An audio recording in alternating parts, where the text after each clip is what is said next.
वडिलासुरा येथील राजेश पिठोरे यांनी उभारलेल्या प्राचीन परंपरागत संस्कृती दर्शविणारा भव्य वाडा ठरत आहे सर्वांचं आकर्षण केंद्र।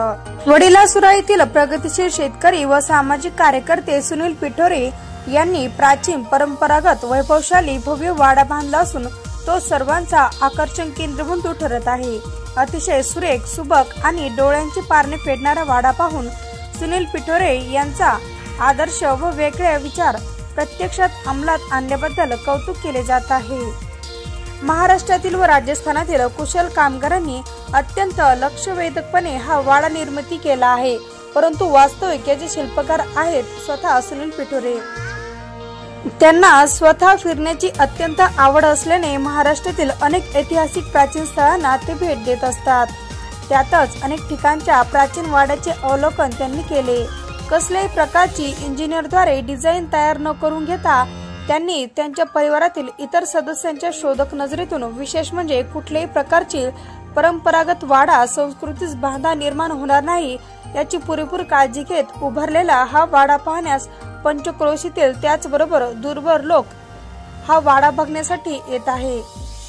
आमचे बदलता महाराष्ट्र न्यूज चॅनलचे प्रतिनिधी अनिल भालेकर यांनी स्वतः वाड्याचे विशेष चित्रीकरण करून महाराष्ट्रातील प्रेक्षकांना हा वाडा पाहण्याची संधी उपलब्ध करून दिली आहे।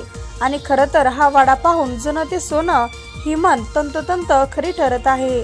अतिशय सुबक, आकर्षण, भव्य, पर्यावरण पूरक व आरोग्यवर्धक वातावरण देणारा वाडा उभारत त्याचबरोबर एकत्र कुटुंब पद्धतीचे प्रतीक असणारा वाडा उभारण्याबरोबरच महाराष्ट्रातील प्राचीन संस्कृतीचे जतन करण्याचे एक आदर्श कार्य केल्याबद्दल सुनील पिठोरे यांचे सर्वत्र कौतुक केले जात आहे।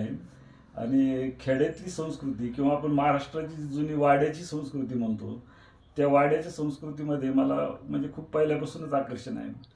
आणि खेडेगावामध्ये जर गेलं तर कुठली मोठी बिल्डिंग किंवा बंगला बघितल्यापेक्षा वाड्याचं जे आकर्षण वाटतं किंवा वाडा या संस्कृती किंवा वाड्याचं जे महत्त्व हे टिकवण्यासाठी मी हे बांधकाम करण्याचं ठरवलं आणि या ठिकाणी अशा पद्धतीने मी बांधकाम केलं। आणि नक्कीच खरं सर की जुनं ते सोनं जे आपण पद्धतीने म्हणतो ते आजच्या आधुनिक युगातही नक्कीच उपयुक्त होतं। तर या व्हिडिओच्या माध्यमातून जर आपल्या ज्या भारतवासियांना किंवा महाराष्ट्रातील जनतेला असा जर वाडा उभारायचा असेल तर त्याच्यासाठी आपण काय करणं गरजेचं आहे असं आपण एक मार्गदर्शन करावं अशी विनंती सर।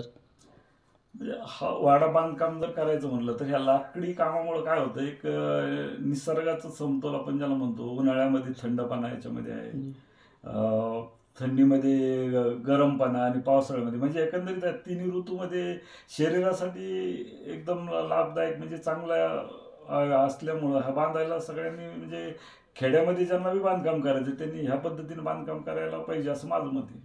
म्हणजे एकंदरीत आपलं याच्यातून हे सिद्ध होतं की भारताची जी प्राचीन संस्कृती होती, ऐतिहासिक शिल्पकलेचा जे उत्तम नमुना आहे त्याची